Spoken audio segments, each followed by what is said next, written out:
mission, I'm mission. I'm trying to get it right.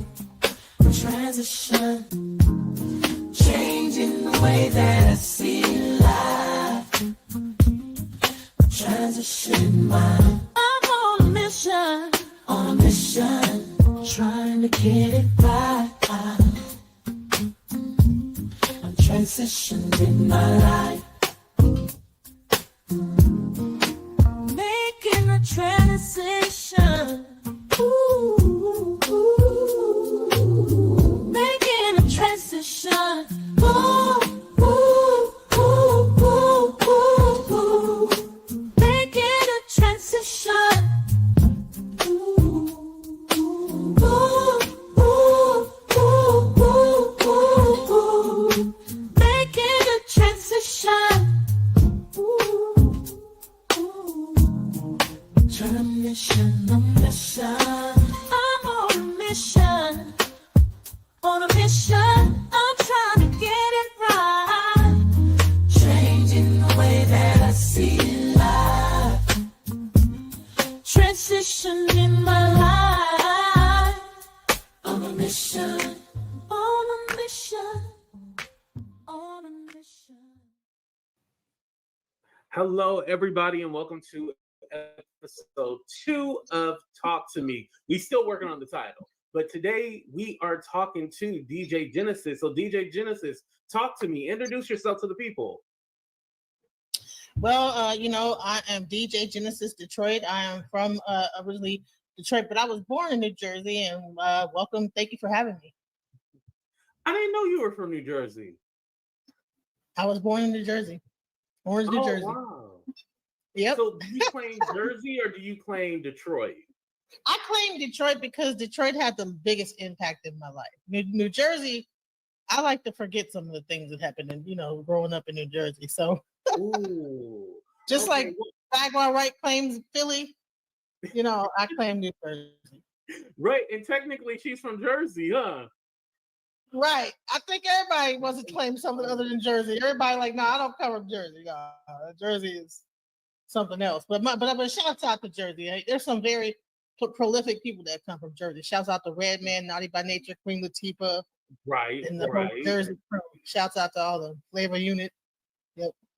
Mm-hmm. They're from all like the same area. They're from that same area. How did Detroit shape you? Well, music wise, and being a DJ, when I joined the military, I was stationed in DC, and I really got into like the techno music scene. And I actually ended up when I was in the military, I was stationed at Bowling Air Force Base in Washington DC, and I ended up moving to Detroit, and I really got entrenched in the techno scene, and that's where my extended family is. So okay, you know what, I never asked you, but it's so crazy because like now EDM and stuff like that is so big, and then Beyonce had a Renaissance album which was inspired by house music. Like, are you a fan of house music as well? Yes, actually I started off DJing a little bit of house, like drum and bass. I pretty much DJ everything. I like music, period. I'm a musician. I play 5 different instruments. Yes, so and I remember one day you played me one of your songs before. It was like you wrote it for Africa, and when you were in South Africa, I believe. Yeah, that was a dope song. I was like, oh, you gotta put that song out. Like it's really dope. Like sometimes I feel like we don't realize our own talents, and you are very talented. I want to let you know that, Genesis. Wow, thank you so much. Thank you. I appreciate that. Yeah. I know it seemed like AT2 is self-centered and he doesn't care about anyone else, but no, I do care. I do care about other people. No, I wouldn't say that. I wouldn't say that. But enough about me. Let me ask you a couple of questions also. So I've been asking everybody because it is Juneteenth is coming up soon, and this will be released before Juneteenth. So what my birthday is June 20th. Oh, really? Oh, wow. Yeah, my birthday is right after Juneteenth. And the next day is the summer solstice. So I got a special birthday. Wow, that's awesome. So are you for reparations? I mean, hey, if they're gonna give us some money, I'm for it. I mean, hey, I'm for anything with some money where someone gonna give me some money. But as far as me like thinking you guys owe me, no, I'm not over here doing that. You know what I'm saying? Okay, but, hey, yeah, they're gonna give me some money. If they're gonna give me some money, I'm gonna take it. I'm not gonna be like, I'm not for this. Don't send me any money. Like, well, what happens to the people that like wasn't for what? Okay, well, all y'all don't get no reparations. What if they right? I feel like I should get their check. We got a list, and whoever said they wasn't down with it ain't getting no money. And now what? Now you're gonna be like, no, don't send me the money too. So I'm for anything, anybody give me some money.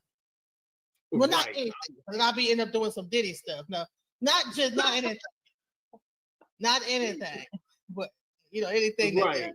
I won't do anything. I'll do most things, but I won't do anything. I would do anything for money, but I won't do that. I would do anything for money, but I won't do that. Right. Well, Genesis, how has it been, you kind of getting into the whole conscious, Pan-African, red pill, blue pill, black pill? Like, you be like all over the place. Like, how is it going into those different sectors? Well, I'm a Gemini, so the half the time I can't make up my mind what I want to do anyway. You know what I'm saying? So that's why. Ding, ding, ding. It makes sense. I understand. So it's perfect for me because hey, all the different people in my mind. It got so many different interests.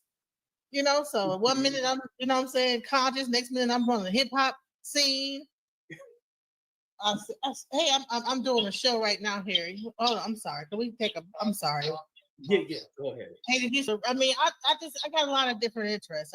1 minute I'm the hip hop, the next minute I'm a raver, techno raver. Next minute I'm like a hippie. Next minute I'm conscious community. Next minute I'm ghetto. It doesn't matter. Like I just have different sides to me, and all of them. They say Gemini's got two personalities. Add about 24 more to that. So. Oh wow! I can go into any situation. I can go into any and fit in. Put it like that. If I can go to a gothic club and fit in. I can go to any kind of place you could put me in. I will find a way to like fit into that situation. Right. And have you always been like that, able to like fit in anywhere? Yeah.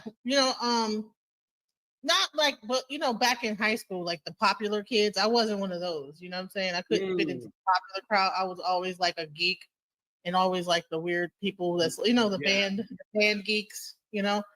But but that kind of made me, more versatile. I wasn't like the regular. I think that when you grow up being like a nerdy kind of band geeky kind of person, you don't like have a real regular. And I was in like gifted and talented, so so imagine like being gifted and talented. Those are completely different types of people. Right. Yeah, believe it or not, I wasn't popular in high school either. Like, I didn't become this AT2 until after adulthood, I should say. Yeah. So that's funny. We both have that in common. But I wasn't like in the in band or any kind of extracurricular activity or anything like that. I was just winging it. Let me just say that. And hell, even today, I'm still just winging it. Right. My is just winging it. Right. But listen, I was always conscious. Listen, I was always a rebel. In high school, I set up the high school.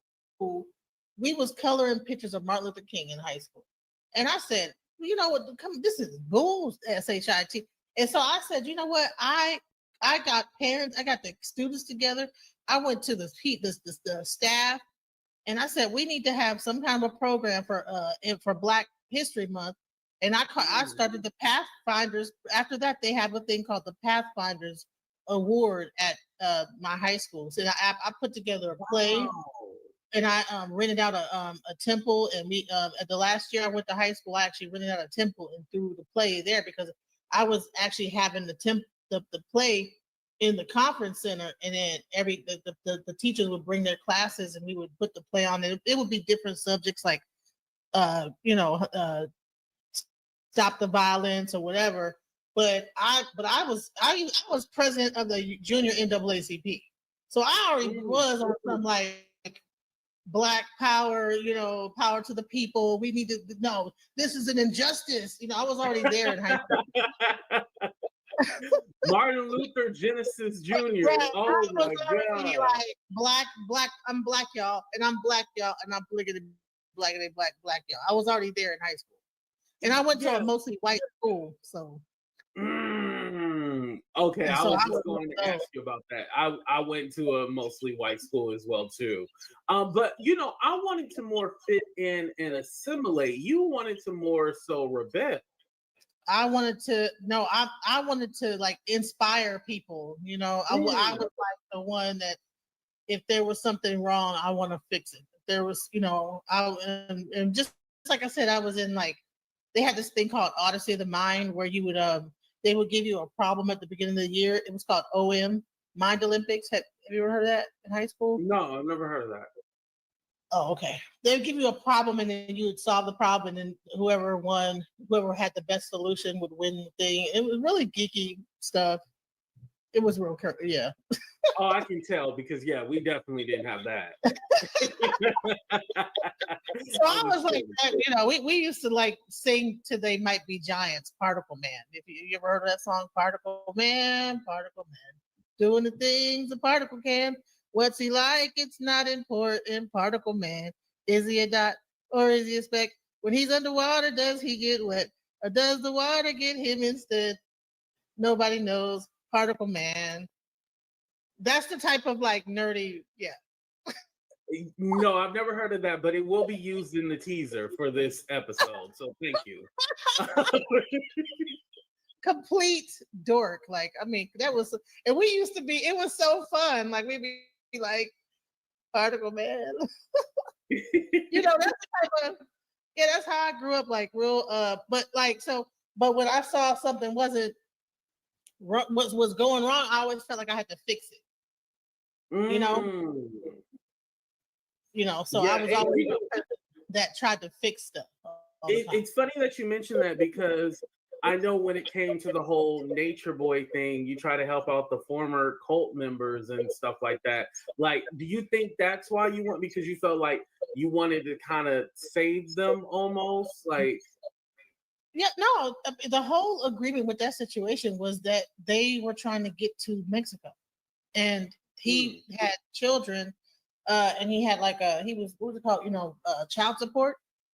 And he was trying to save up enough money to get back to Mexico because he didn't have his passport when he went over to Mexico. So his passport was blocked. So he couldn't get back over to Mexico. So I was like, well, I'm trying to buy another house. You're trying to get your passport. We can work together, do some business, and then we both help each other out, Mm-hmm. And then that was the arrangement at first, but then things kind of just lasted too long and went too far and just didn't end up right, So yeah, because you had a whole therapy rehab center in your second home. Like it was a lot going on. Like I don't know how she deal with it. But I have, at some point I did kind of think it was my what I wanted to do was to become a philanthropist. Huh? You felt like it was your calling. Yeah, I felt like, I always wanted to be a philanthropist and help people and this, that, the other. And it took me when I got initiated to learn that, no, that's not your calling. You can help people, but they have to give you something in return. You help. Actually, I got told when I got initiated, you've helped enough. That's enough. You don't, from this point on, it is taboo to do anything for anybody without getting something in return. That's what I got told, and I was always under the impression that I grew up Christian background. I'm so used to be, give without expecting nothing back. Turn the other. turn That's the other the way way. I was raised. Like you give back without expecting anything, and then you will get something in return. It doesn't have to be like monetary, but it can be, spiritual or whatever, right? But you give to give. The way I got it, I got my head busted open when I figured out when the actual reality of it is there's this thing in the law. It's called law of reciprocity. And if you are a spiritualist like I am, if you're like really into like, healing and helping people, it could kill you to give too much and don't get anything back because you're giving your energy. So when I came from religion to spirituality and then became a priest, that's a whole other ball game. When you become a priest and you become a healer, it doesn't the laws don't apply the same. And I was trying to bring this over into this, and they don't go together. If I'm going to heal someone, I can't just heal and heal and heal. That's even like, imagine a doctor, if he just sat there and just was a doctor and didn't get paid nothing the whole time. Yeah. Or a nurse, and they got, didn't get nothing. Right. And and look at how hard nurses work, And if they just didn't get paid to do that job, and how wouldn't that end up like eventually like killing them? You have a good point. You know what I'm saying? Because you're just giving and then getting nothing in return. So I had to learn that lesson, Yeah, I think with the doctor and the nursing that might be different, but I get where you're going. I get where you're going. Yeah, but it's the same thing if you have a ministry. If your ministry is to help those that are homeless or in need, it's like, well, you have to either set yourself up to get something like the homeless shelter is not just a free homeless shelter. They are getting something from the government, grants, something to sustain them to be able to continue to help people. If they just sat there and just gave everything away and didn't have nothing, how would they be able to help people? They have to get something in order to be able to offer the help. So are you saying that people need to give you money in order for you to heal them?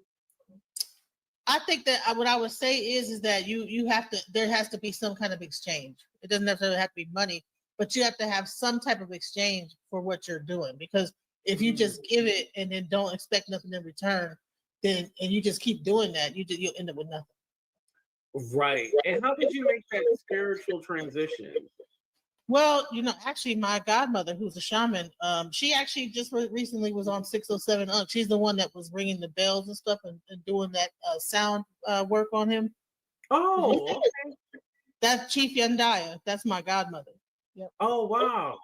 Mm-hmm. So, and she told me, and she actually went to the top of the Andes Mountains in Peru, and when she initially came back with her shamanhood, she was doing work for free for people. And the shamans in the Andes Mountains told her, no, you can't do that. You have to charge for what you're doing because that you'll die. You have to get, it's an energy exchange. It's a vibration.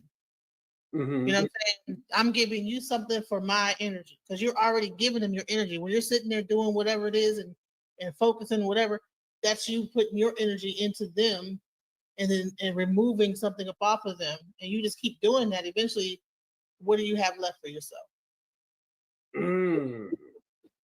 Okay, and like the money will help like replenish that energy. It helps to pay your bills so you can continue to even not worry about why would you up here healing people and it dilapidated, can't even pay you hungry, you still healing.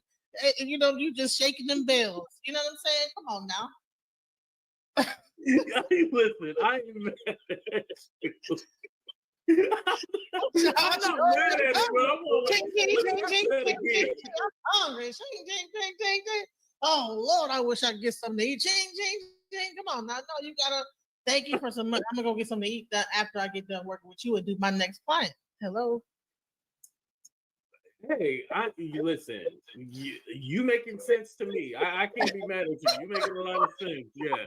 I just wanted to make sure you knew what you were saying. And you know what you're saying. So hey, that ain't yes. People listen. If people, especially in my faith, where you have people that do like these really elaborate initiations that involve a whole lot of people. And some of those, the initiations, like my initiation lasted 9 days. And I would say there was at least 30 people there, and they all got something for their time. So yeah, there is a monetary exchange for that. Okay. So, yeah, I mean, and see, the only difference is that, but it's not like when you go to church and the pastor say, "And the Lord said, and then tithes," and but then we have the building fund, and oh Lord, and, oh, this is the pastor's fund. We're gonna put together this fund for it ain't like that. It's like there's a set thing for the initiative you did. Yeah, and you're not scamming people. Yeah, exactly. No, I totally get it. I understand. Right. And I'm not to put down Christian, because I still go to church, believe it or not, even though I'm a priest in this faith. Well, actually, I would say science. I'm also still would go to church. I actually was instructed when I got initiated to go to church because to go to church. Now, is it because spirituality and religion go hand in hand, or? I think that at some point, people are going to realize that there is a certain level of structure. There's something that both of those things can bring to you. I think that religion has a structure. It's great to have that structure. Growing up in the church was a great thing. It kept a lot of people out of trouble. However, sometimes it could be very limiting in allowing a person to really examine the full aspects of the spirit and what it entails. You know what I'm saying? You can be so structured that you don't know anything outside of that, and everything outside of that is the devil, is demonic, it's evil. And so you end up having blinders on to what really is happening in the world. So right. Okay. I like that. I actually do like that, because I believe that there's not necessarily a right or a wrong religion or a way to go about reaching that internal awakening within you. I feel like there's multiple ways of getting there. So I like that you brought that up. Something else that I wanted to go to China and go to a Buddhist temple. I want to go to a Hindu temple. I believe, I'm so happy that I got kind of like burst past the whole the limitations of just being like Methodist, Christian, in that box. When I was able to break free of that box, it opened up so much more. Now I still could go into a church and pray to Jesus. I pray to all, pray to Buddha, pray to Jesus, pray to Krishna. They all bring something to the table. Okay. Shout out, pray to Allah, pray to all that. And I like I said, just like I could go into any environment and feel comfortable, I most definitely can. Yeah, so you give everybody the praise. Well, has your spiritual journey helped with bullying? Because you and me, we've both experienced bullying online, and I don't like to compare, but you've been through a lot, right? So with that being said, has this helped you at all? Because it just seems like sometimes I'm all like, fight back. I feel like you get a lot thrown at you, and sometimes you ask for it, but then other times I'll be like, yeah, you didn't have to do all that. Why y'all going at her like that? Can you speak a little bit about that? A lot of times, that you saw that I wasn't really fighting back. I was normally in my year in white, and I was not allowed to fight. I'm really not supposed to get angry. Part of my whole thing is I'm not supposed I'm supposed to avoid getting angry. So, I have to find a way to understand the situation deeper than what it is, So I okay, if I find myself getting to the point where, because when I do lose my temper, it's like a tornado has hit. Right. People are like, what the fuck was that? You know what I'm saying? So I have to kind of try to control myself. Part of like say is good character, iwapale, gentle character, right? I'm, so it's to avoid confrontation, because at the end of the day, it really don't fucking matter anyway. Half the stuff that we argue about, it don't mean nothing. So why am I gonna get upset about it? I'm raising up my blood pressure. You know what I'm saying? And I had to take a second to figure that out. Man, because I would lose. Like I can go to 0 to 100, and I'm in perimenopause too. Please, you know what I'm saying? Hormones, all crap. I'm hot. I'm cold. I don't know what temperature I'm at half the time. And you want to talk to me? Yeah, honey, I will raise it. All kind of whatever, you know. And so, and I'm like, right. but am I trying to really? Is this really that important? You know, no. And you know, the biggest person that helped me to figure that out is my 7-year-old daughter. Really? How did she help you with that? I was on the phone one time arguing with somebody, and all I saw was a little finger come up and just hit the button, boop, and hung up the phone on that person. She said, "Mommy, you ain't got to talk to them." Wow. It was a little finger. Yeah, she was like about 6. So you know how a little baby finger, and she still had the little dimples in her fingers. You know, like I said, oh yeah. And then there was a cute little finger. I said, "What? Wait, is that her finger? Just hit the hang up button?" And I was going ham on somebody. Because honey, I could argue with I can listen.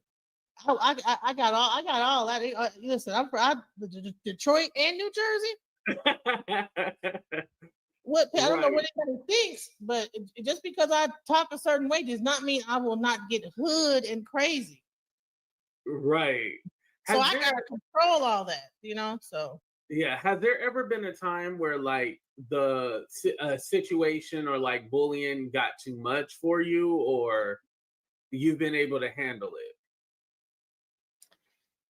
it? It did get too much, and I don't want to bring up certain people's names, but you know, sometimes when you have a person, some people just have a entity on them. You know what I'm saying? That's what so I have to. You know, some of them really, because when a person is just constantly just sitting around just talking about people, and they have make their whole like platform about that, open up other platforms, bring up different sign. Imagine how much energy it takes to sign into something, create a whole page, set your cameras up. You know, you get your mic right, all the sound right, just to sit there and just spit venom on people for like an hour or two, find information on them. Try to, you know, schedule phone calls. Oh, you know what? That's a lot of negative energy to put out on somebody. Just on one person. And this person, these people will do this to several different people all day long. So to me, that is an illness. It's an entity. That is a demon. Yes, that's a demon inside of them. You ain't lying. Like they really need to take a chill pill, sit down, and drink them some coffee, right? Right. Listen, too many people have too much time on their hands. There's so much more you could be. So imagine this person, a person that does this, that's always just talking bad about people, always got something to say about people, setting up different programs just to talk about people, just all day long, just talking bad about people. And they breath stink too. I heard through the grapevine, but keep going. So much negativity about this and that, and see, let me just say this: when I was on Bigo, because before I came on YouTube, you know, I was on Bigo. I was a part of Bigo. Yeah. The gay community, listen, I'm sorry, and I don't want to be controversial. The gay community has this thing called there's a name for it, where they just say some of the most terrible, but it's like it's almost like you're jonesing on each other, but they call it reading. Like you read somebody, reading, yeah. And Happy Pride Month. Happy Pride Month. Bigo. So I think Bigo was a really big, like a lot. The gay community like really was running that platform. But if you actually would scroll through and see a lot of like the pages, honey, they'd be wishing death on each other and wishing death on their mothers. I mean, saying the most horrible things to each other, and that's toxic. Right. And so Bigo is just ghetto. I just stay away from that. But what I realize is that is not just a thing that's only a subset of Bigo. The whole reading thing is just a thing that happens that's like a whole thing. That's a thing within the gay community. And the level of insults that they can say and how they try to destroy a person with words can be so, I mean, vicious, you know. But I think that carried over into YouTube as well too, like where everybody is doing it. Like I've heard people say some of the most grotesque stuff I've ever heard before in my life, and I've even caught myself like saying something. I'll be like, AT2, like you don't talk like that. Why are you saying that? Like it does something to you, and you're all like, okay, if I'm in this negative space, I need to get out of this negative space, you know? Yeah. So and let me just say this. This is what people think that I'm like talking that negatively about the gay community. What I want to say is now I know that a lot of like gay people get bullied, right? So they have to be witty, they have to be smart, come back with the, you know what I'm saying? They gotta be able to have good comebacks and be able to break somebody down verbally so that they can like be able to probably either intimidate or win their arguments before it turns into something physical. So I know that that's where they probably get that from. Oh, But right. I think that's social media, yeah, when you bring that to social media, it becomes very vicious. And so that a person takes that outside of like just like on Bigo, there are panels of people reading each other, just saying terrible stuff to each other all day long. And imagine that you take this into an individual, leaves that kind of environment, comes into now you're a talking head, and people are coming to you, looking at you and whatever, and then you're just cutting people down left and right. You know, and some of these people might like imagine if you at one point was like, oh, okay, because you might have been a fan of that person at some point and watched their show. I said, okay, I like their content, right? But then you make the person mad, and now you become the content. And this is the biggest thing, is that the whole thing about content has turned into something that makes people become very inhumane. It's all about the content, you know, and see, and that's how you can tell that people are not true, real journalists, because journalism has rules and laws. So there's lines you can't cross, right? But the content, there is no line. So people are crossing all kind of boundaries, whether it be people's like, you know, just personal boundaries, doxing people, calling people's jobs, trying to get people's kids taken from them. You got people on TikTok, people will find out who a person is, don't know them, but just saw a video. I was going to say, Genesis, that's not like a gay thing. Like that's just YouTube in general. Like it's just. I'm showing a progression. I'm showing a progression. Oh. You know what I'm saying? How it's. I mean, I'm not saying it started with the gay community. I'm just saying is that I'm just kind of trying to show a progression of how even with, at least with the black, because I'm not gonna lie, the gay community runs the black content creation media. What about it? I mean, it's different, Tasha K and like, but everybody else is of gay males, right? Wow, you are kind of right about that. Like, your big content creators that people are, especially women in my age. You know, I'm like about 40, in my late 40s. A lot of them are following black gay male content creators and supporting them, correct? Right. I mean, and then this may be a very controversial podcast. I think this is controversial. Oh yeah. Well, you're controversial anyway. I have not had one drink today. So. She's sober today, y'all. She's sober. Like, don't try to play her. This is just. I mean, so hey, this is. It is what it is. People are gonna get mad at what I got to say, but it is what it is. You know. Yeah. No. And what you're saying is not. That's not the first time I've heard that. Like, it's been repeated a lot. But do you think that has to do with like maybe women need to support other women or support people who support them? No, because women do support other women. You know, I do see women supporting female content creators. However, I've started to notice is that the viciousness now is now you got the females being vicious that are even more. And honey, when women get vicious, it goes to a whole nother level. You know what I'm saying? Yeah, because it does seem like even with the women, it goes like times a million. Like it goes to a whole. You don't want to piss a woman off, right? I would say this. Now, a lot of the male people, the males, the gay males that are kind of running things when it comes down to the podcast and the, you know, when it comes down to that, you know, other than like the hip, but I'm talking about on the kind of the whatever sector, you know, this is that you where you have all this kind of thing going on. I don't think that the gay men would dox a person, but I think what's happening is that their audience, being women, will be like reaching out to them, like, "Hey, I found out where so and so live, and da da da da. Yeah, we can go by there."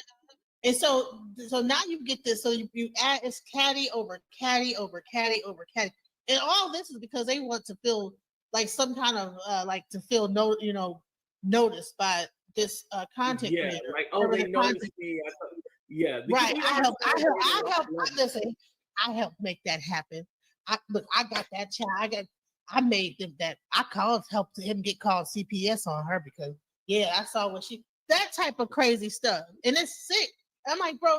So it's a bullying, and I think half of it has to do with people don't got nothing else to do. Need to go get some. Go and get some. Go get some.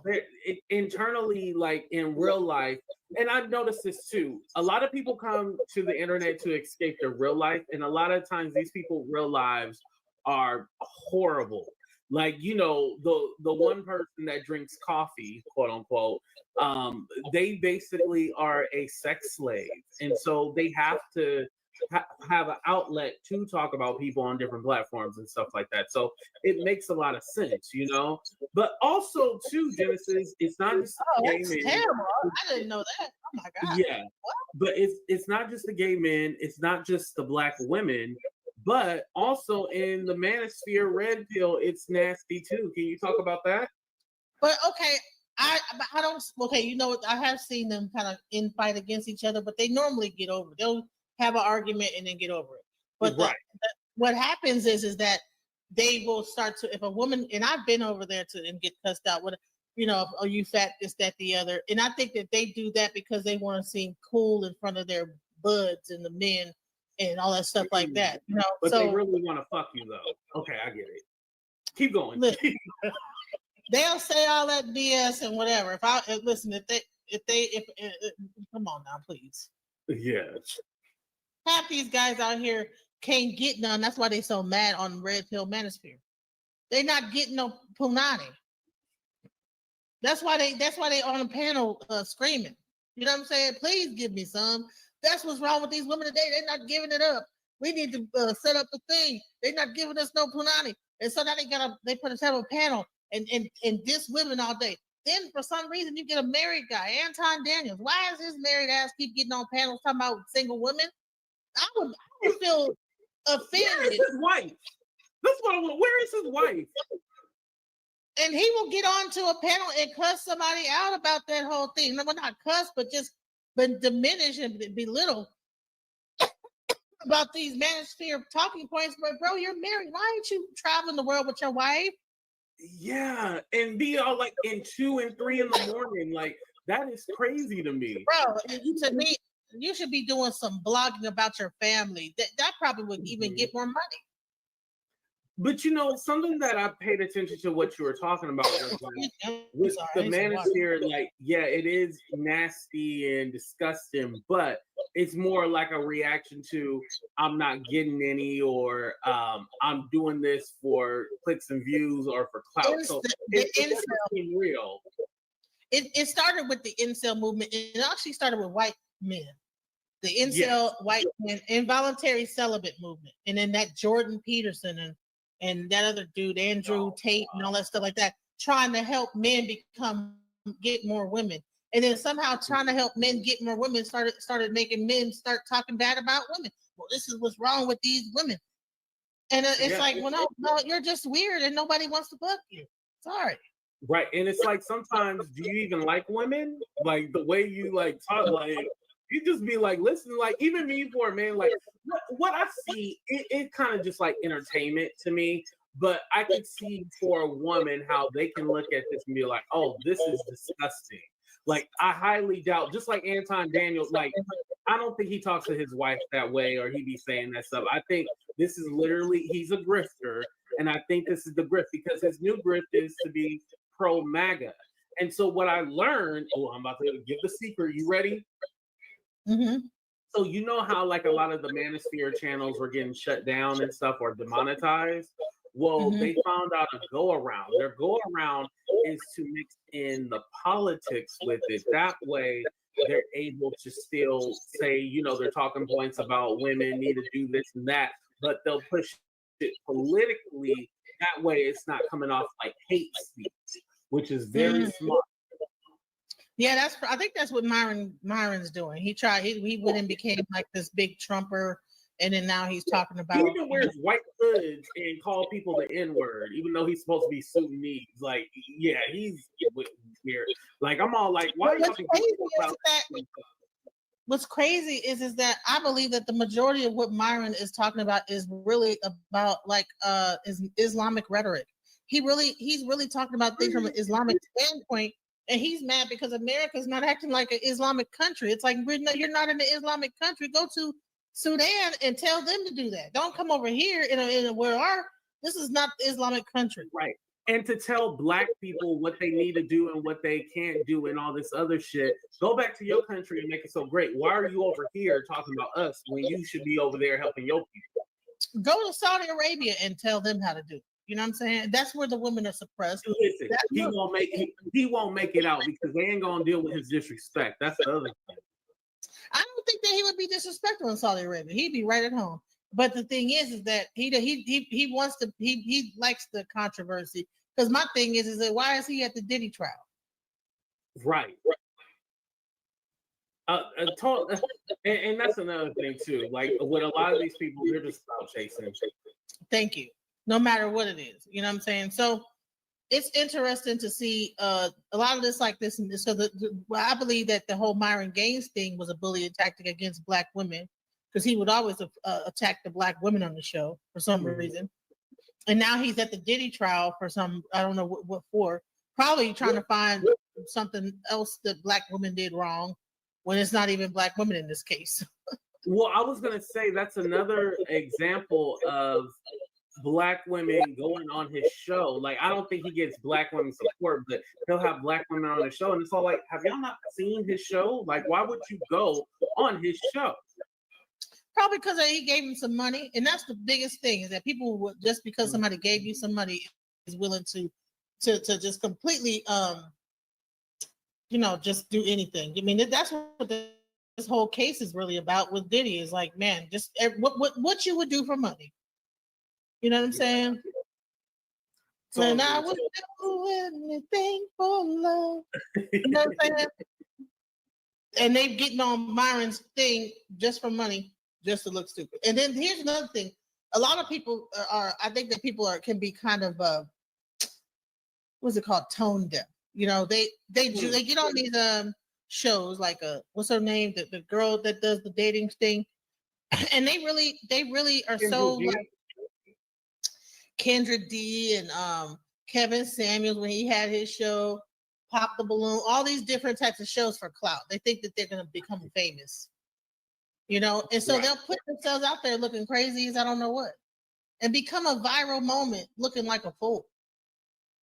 But they don't even realize just how they like just look crazy as heck, and now you're just going to be used for content, and then people are going to start to probably bully that person, get their contact information, dox them, all this other stuff just because they were on that show and looked crazy. You know what I'm saying? So I think it's like the same syndrome as the people that would probably jump on a stage when Michael Jackson was performing. They want to get up there and start pop locking and think that they're gonna become famous.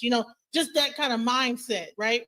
So now they call it into these shows and or getting on these shows and making a fool of themselves, and then they think that got some clout. You know what I'm saying? Or arguing with people at the courthouse and and starting a fight in the elevator just to get some, what I'm saying, screaming at somebody that's like this big, huge 6-foot person and hope people get the footage and that now you're famous and stuff like that. That type of stuff. Oh, right. And that kind of viral stuff only lasts for a moment.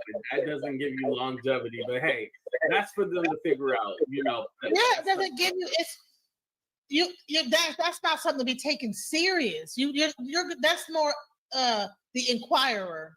It's not USA Today. Oh, It's not New York Times. It's the Inquirer. It's the Sun.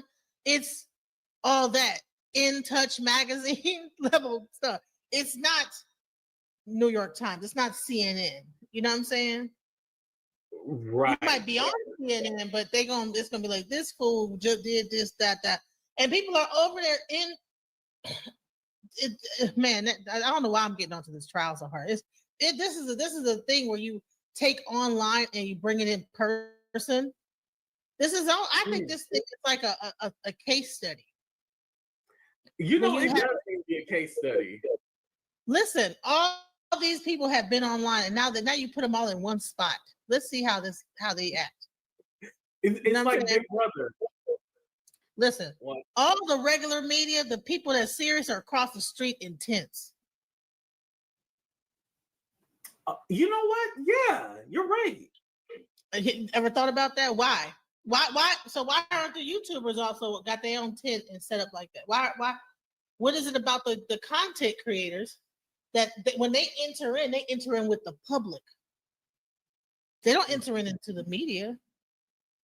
So a lot of times the content creators think that they're the media, when in reality they're just a content creator. They're public, just like anybody else.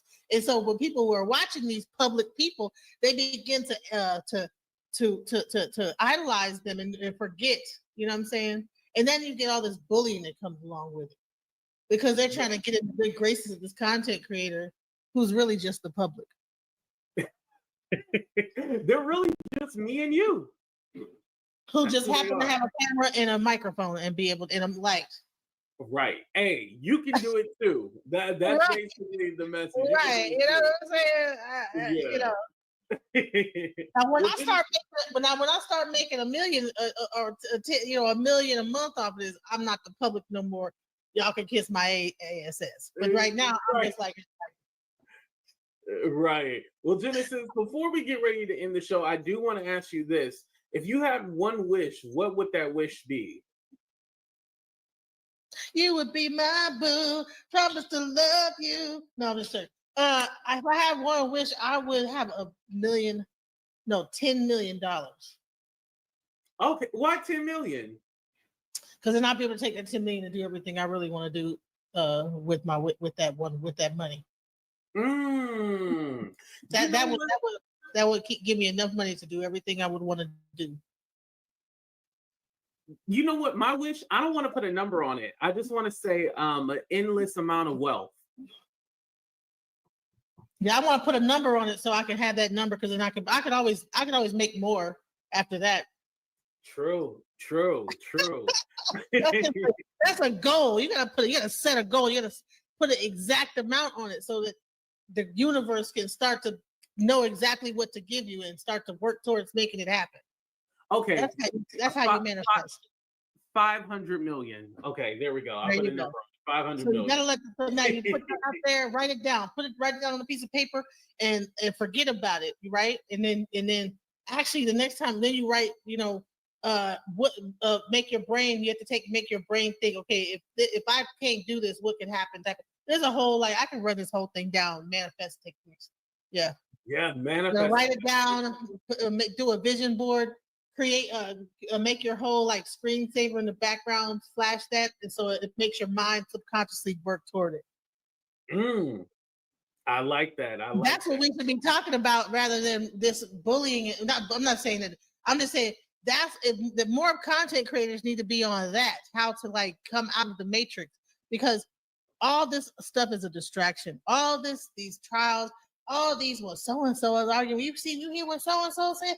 Girl, I called blah, blah, blah. That's gossip bullshit. And it's leading nowhere. It's a waste of time. People log into this stuff. It's draining, because everybody I know that watches that, all that, after a while, be drained as hell.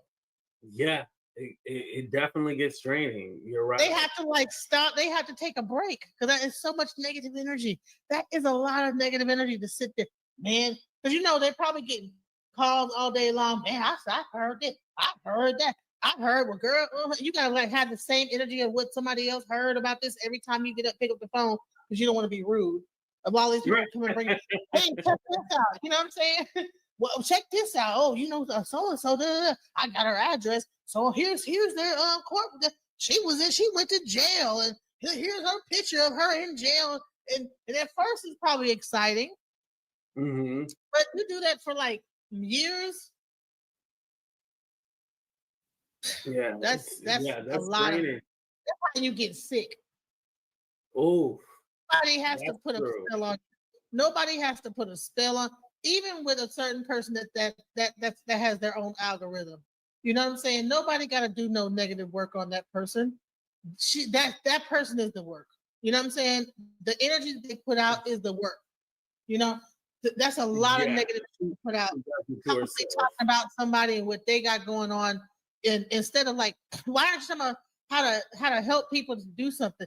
You know, people. The reason why people become rich, everything that a person has that I've seen, and when they were rich, it's because they created something that helps people. Even Donald Trump doing real estate has buildings that people live in that helps them to survive and live. You understand? Elon Musk, the electric cars help people to drive and not spend gas. Think about the things that people do in life that are really billionaires. What person is making a lot of money off of hurting people? You're right. I never thought about it like that. You're right. Who is making money off? Who is a billionaire because they did nothing but hurt everybody? Wow, that's a good question. I would definitely like to see if people can answer in the chat or the comment section that, because you're right. Who makes money off of hurting? Like, who became a billionaire off of hurting people? No one. Wow. Well, they all probably done something dirty to get the billions, but essentially they didn't make their billions off of hurting. What I would say is this: the corporation's job is the fiduciary responsibility of the corporation to do what is best for the corporation. So every person that I've known that are millionaires, they always had the right intentions when they start the business. Time goes on, and then more interest and people get involved that are nefarious. And when they invest their money, then you become beholden to them, right? Vibe magazine started off as a hip hop magazine. And guess what? What happens is that more sponsors come in, and then they begin to own you because, hey, if I take a full page ad out of this thing, and you begin to run your company off the money off of my advertisement, then I run your magazine. I can tell you what goes in it and what you can put in it or not. You know what you can take. You can't have that artist that's against our brand, and we're one of your biggest advertisers. You understand? And that's how people can control somebody in that way. You know. And so just to wrap this up, what I'm saying is that most people, when they start these businesses, they have the best in mind.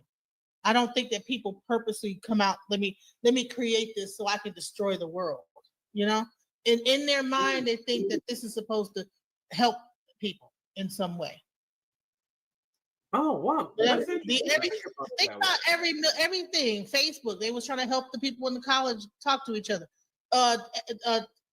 PayPal, we're trying to help people to be able to send their money. Cash App, we're trying to help people to be able. The whole internet was trying to be based on helping people, everything, most of the things that billionaires, people that got money are doing. So the reason why we're losing our thing is we even forgot that.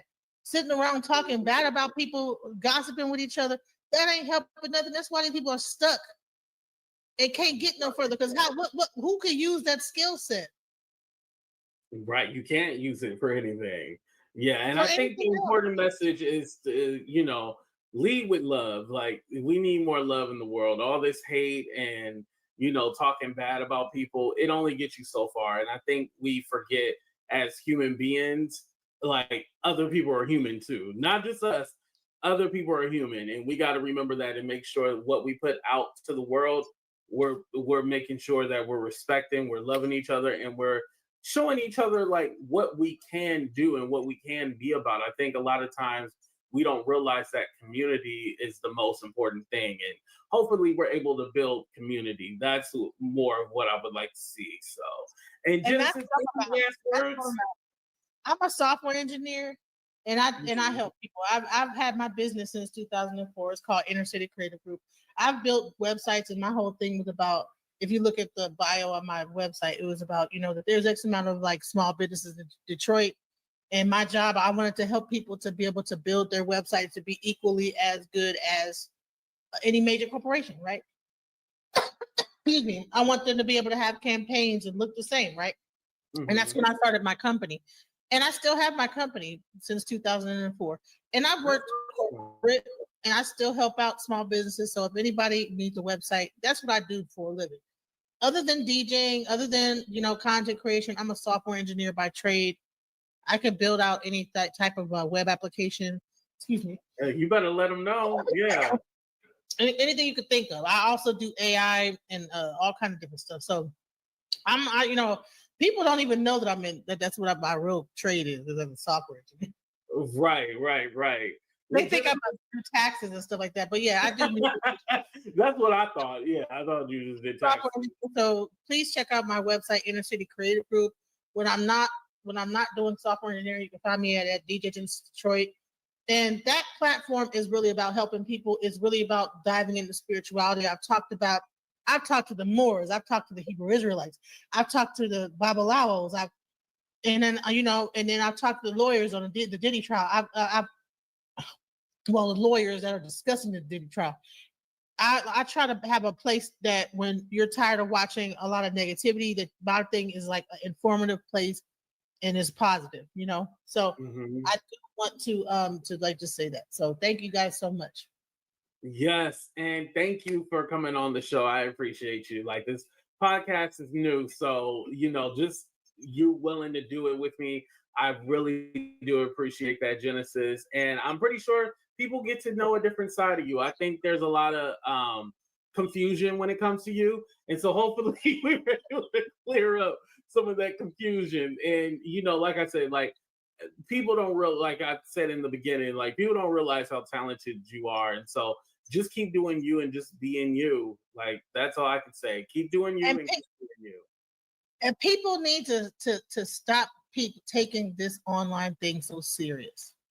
This is supposed to be entertainment. It's not supposed to get to the point where people are really coming into people's real lives and hurting them. Okay. Especially because you only know what's in this little box. You don't know anything outside of this box of who I am. You don't know what my room over here looks like. You don't know what's in this room. You just know right here. So you can't sit here and then make a judgment because you done seen something happen in this little box for 5 seconds. We need to stop that. So that's up. There you go. Right. I agree with you. And Genesis, thank you so much for coming on the show. But you guys, this is it for episode 2 of Talk to Me. Today we talked to Genesis. Love y'all. Deuces, everybody. I love who I am. I'm loving me. Look in the mirror. Unapologetically clean. Love what I see. Love who I am. I am invincible. I am a fan. My curves and my features, God makes no mistakes. I am successful. I am what it takes. I'm bulletproof. I'm 100 proof, and I love who I see because I'm living my truth. I'm invincible. I'm incredible. A star in the making. I reach past the clouds. I'm invincible. I'm incredible. And no one can stop me. Can stop me now. I'm invincible.